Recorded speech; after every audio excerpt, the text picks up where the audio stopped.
You're here to find out about Callaway's brand new Elite Core model, and we have got the best data in the industry for you.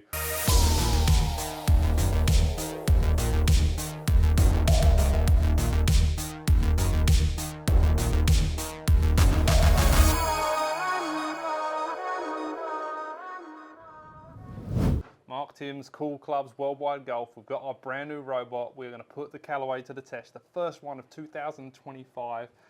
Mark, let's get into this is kind of fun, isn't it? We finally got the robot all set up and working. This is our standard test, right? So it's a relatively, benign swing, not much face rotation. You get dead zero, square at impact, zero path, zero face.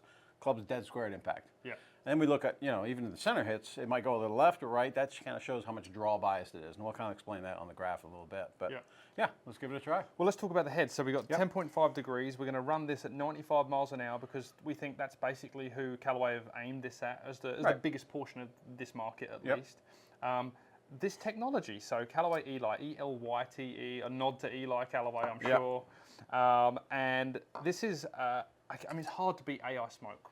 Unbelievable year for Callaway. Yeah, they really did well all around. I mean, all the robot tests was really good everywhere. And that's the exciting thing about this year. We get to robot test it and do all these different things, but it's kind of scary for us because everyone done a great job last year. And how does the industry keep pushing technology forward?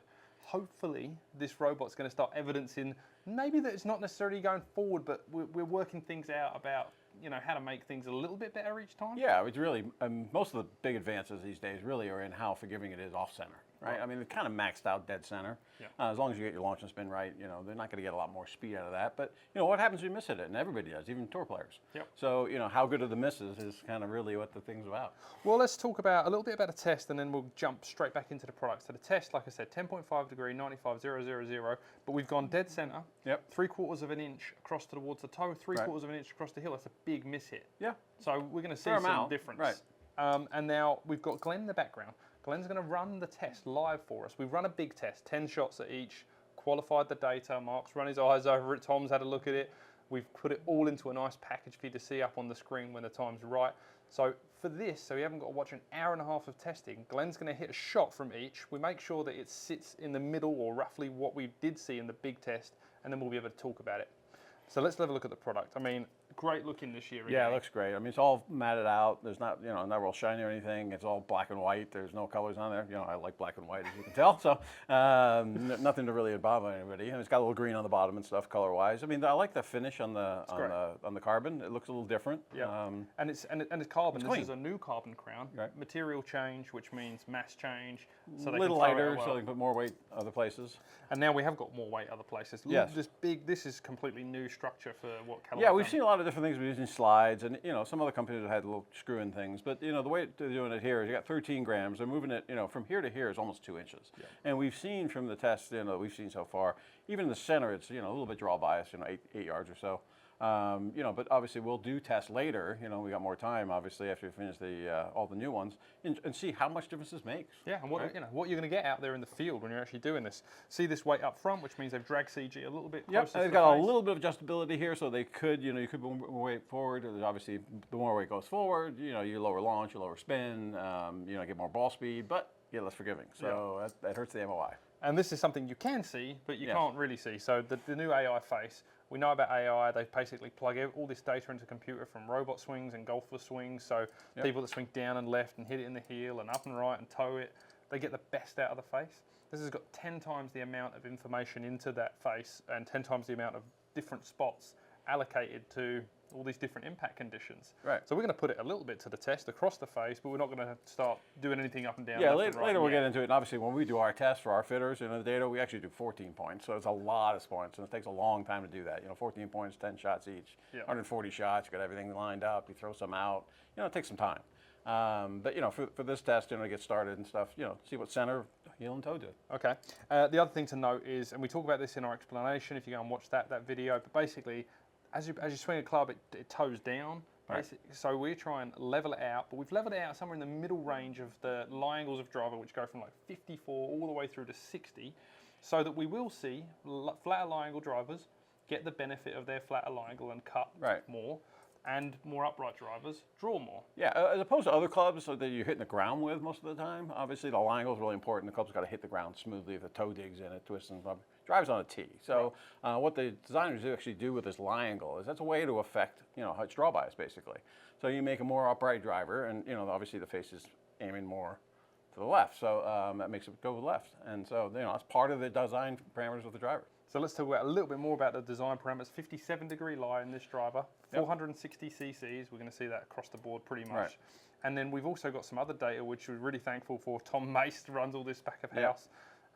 We've got a total MOI of 9,139, so it's pretty high MOI. Yeah, and that's absolutely. those two, that's the left, and up, and Callaway down, really combined. hasn't touted the MOI thing as much as some other ones. And obviously, arguably, is MOI important? Yes and no. It's one of the design parameters. It's not everything. They're more into the AI face and what happens when you hit in different spots. So, essentially it's the same thing. Yeah. We've also got another measure, and I'll show it from this kind of angle or this angle, doesn't matter. We're looking at the CG depth. So if the shaft axis is in the front here, the CG depth is as the CG is working this way, front to back of the driver. This is 0.948 inches back from the golf shaft. We haven't got any relativity for you right now, but you'll start seeing that in all of our reports. You'll start seeing, we'll do a specific thing on just the MOI and list them all and kind of show you the differences. It definitely is part of the equation. It's not all of it, but it's definitely something. Yeah. So now you know the technical information about the driver, what Callaway have tried to do with it. Now Glenn's going to put it to the test for us. We're going to run it, and let's hit the center shot first, mate, and see how we go. Yep. So this is definitely my favourite bit of the machine. You like the ball loader. The ball loader, right? I think everyone's going to love this. It's a golf geek thing. Yeah. And the shaft's back at an angle actually, so it just clears out of the way of the ball loader. So just gives it's not a Mo Norman swing here. He's starting from back there. Oh, that thing's cool. Okay, now Glenn puts it back in kind of position, and here we go. Centre shot, 95 miles an hour. And you'll see this data come up. So, it's a robot, there's a golf shaft moving. It's not going to be absolutely perfect every time. That's why it takes a lot of shots to qualify it. We'll see what we get. All right. I mean, I know from the ball flight, that's kind of what we were seeing out of the centre test anyway, a little draw. Yep, so which is great. And what we've got kind of two trains of thought here. We could line it all up and get the center shot to go in the center and see where it goes, left and right from there. Or we can line everything up 0-0, face square, face everything else. And the reason we do it that way is because it kind of shows us the tendency of the driver, right? Yeah. So this is slightly draw biased in the center position. Obviously, you move it to the heel, you probably see it more left. On the toe, it's probably pretty straight, right? Yeah. It's going to come right off target and come back onto it. And some of the LS drivers would be the opposite, right? They're almost, can be even fade biased. So it's kind of nice to see that part of it. So let's talk about, is that good? Was that pretty much in the middle of the... It's close. Okay, it's close. That's what we need, close to the average. So let's talk about the average. Center shot, 138 miles an hour ball speed. Again, we haven't got any reference for you to say, this is what all the 25 drivers are doing, but just know that it's 138. Launched at 10.8 degrees, 2,227 RPMs, average of -6 degrees tilt. That means the ball's tilted to the left, and that's why you see that draw flight. Right. And then it carried 227 yards. We don't really care necessarily? No, not so much. You're really looking at the ball speed, the launch angle, and spin relative to other clubs, right? So if you're looking at all these test stuff, we've done a bunch of them, and we can compare them and do some stuff on that. Obviously you're a high spin player, you're going to look for ones that spin a little lower, right. And the opposite. I would never get interested so much in the distance on this. Keep in mind that distance doesn't really mean anything. If you got the right launch and spin, you put a 12-degree driver, it's probably going to go further at 95 miles an hour than a 10.5. If you hit up on it, it's going to go further. If you hit down, it's going to go shorter. So the distance is not such a big thing. What we're really looking at is the ball speed. How does it launch relative to the loft that's on it? Obviously, how much spin do you generate relative to other clubs? And then obviously the tilt axis, the bias is pretty big. I tend to fade a little bit, so I'm not looking at anything that has any kind of right bias. So this is already in your wheelhouse, right? And the whole intention of what we're doing here is to help you make better informed decisions when you're purchasing golf clubs. So you might be a toe hitter of the golf ball, and now Glenn is going to move the robot. Well, he's actually going to move the tee to the toe section. We're going to move it about 19 millimeters, which is kind of 3/4 of an inch. Right. Imperial, go get it. And then we're going to hit the shot again, and we're going to see the data. Yep. And we're going to kind of talk about it a little bit differently because we know what this does from the middle and it's good.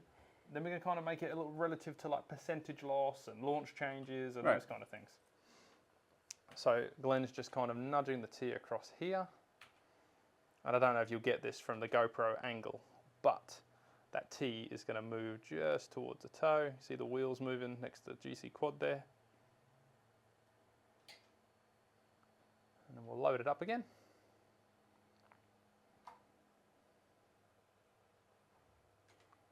And I mean, again, the little robot loader is cool. It now knows that the T's moved, right? And it's going to put the ball in a different position. Yeah, it's kind of fun actually. You know, where we're in this. Basically, we calibrate it, we move it over and put the ball on a T, and it knows where that is. And then from that, it talks to the machine, so it knows when it moves in which direction and how to move it over. Yeah. So, seems simple, but it's pretty cool.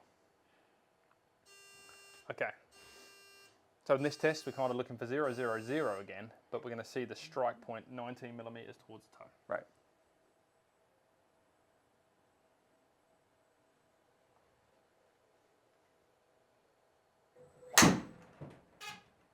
All right, completely different start line. Yep. As we'd expect, right? Yep. Roll and bulge, we start seeing. That's some gear effect, right? Gear effect. Starting a little bit right because the thing's twisting, but it's spinning the back end, yep. So it launched, started right of target, moved back, and Glenn's going to confirm with us how that looks relative to numbers. We got 22 millimeters off the toe, so maybe a tiny bit further, but that's fine. Backspin, launch. But it's pretty much right on the target line. Right, it finished on target line, right? Yeah, which is pretty much exactly what we saw in the test on the other 10. So close to the average. Close to the average? Really close to the average, yeah. Okay, so let's talk about it. From the toe, as an average, we lost 1% of speed. It's pretty good. That's pretty damn And good. that's 3/4 inch off. You know. That's I tell you what, you go back and, you know, to drivers 10 years ago, there's a big difference there. Yeah. I mean, dead center, maybe not too much difference, but I mean, you hit 3/4 inch off toe and lose 1% of your speed. That's pretty good. Yeah, and we got plus 0.2 launch change, and at plus 0.2, that means it's going to be launching at 11.1. Right. Right, as an Yep. average. Yep. So, I mean, that's great. Yeah. You'd normally see that high toe one twist, torque, and pop the ball a bit higher and knuckle a little bit. Yep. But I'm interested to see, and this is what we do see with that spin change, we actually picked up 3%. Yeah. And I think this is where the AI face starts working, is that we're not getting that dead low spinner anymore. They're managing to keep some RPMs on it from that toe strike. Yep. It's pretty consistent, actually. Yep. I mean, even, you know, we'll talk about the heel in a bit, but, you know, from heel to toe across, the spin doesn't change much. Right.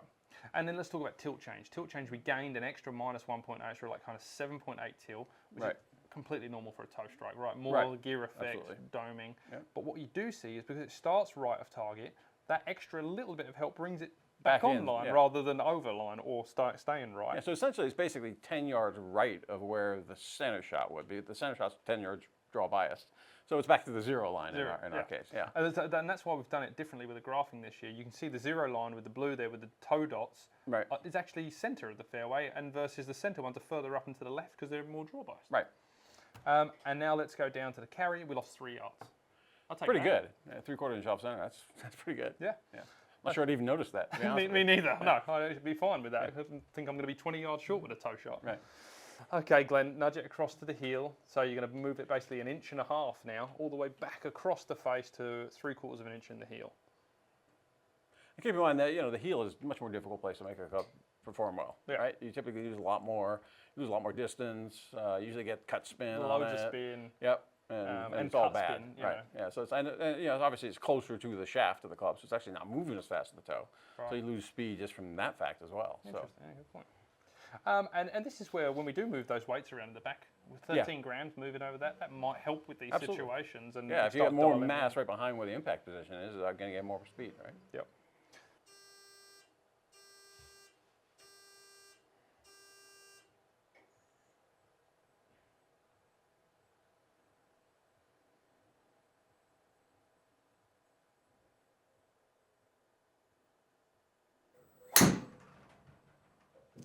Completely different start line. Started left of target, which is what we'd expect.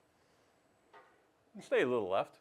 Stayed a little, and this is interesting. I don't know if we're only just kind of getting into the robot, but when you hit it on the heel on the golf course, sometimes it stays left, sometimes it cuts back because you do get that gear effect, which gets tilt more. Typically, when you get that cut back, they use a lot of distance. Right. Right. So I think that's what they're trying to do is not burn up too much speed in shape. In a shape, yeah.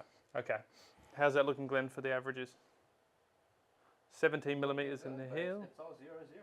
That was great. 0, 0, 0, literally 0, 0, 0, 0 across the board. And then we had 17 millimeters heel, so pretty decent.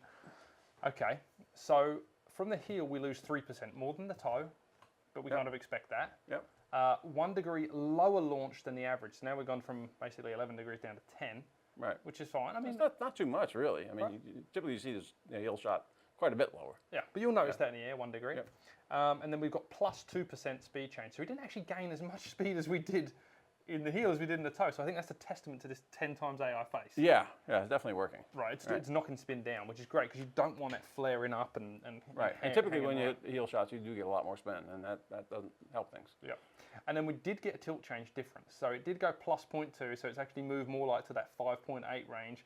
So it's still left bias, but not as left bias as the center, which is what we'd expect. And we lost 15 yards. Yeah, but that's 3/4 inch in the worst place in the golf to go up the hit. I mean, keep in mind, like I said, the heel's moving slower too, so you lose speed that way as well. So, it's definitely not the best place to hit it. Yeah. Okay. So we're not really going to pass judgment. I mean, we can talk about what's good or bad as we get deeper and deeper into these. Yeah, we're going to be doing a ton of these over the next month. We've got all kinds of new products coming from just about every OEM. Yeah. And once we get through this first initial stage, with all these numbers, then we'll go back and look at individual, groupings of, how is this driver compared to the other ones and stuff like that. But there's lots of stuff to do here. Yeah. So hopefully that taught you a little bit about what Callaway's tech is, what it does, is it relative to you, and hang around because there's plenty more models to test, and we've got, like Mark just said, more models from every manufacturer to come. We're going to be pumping videos out all through January into February and probably all year. Yep.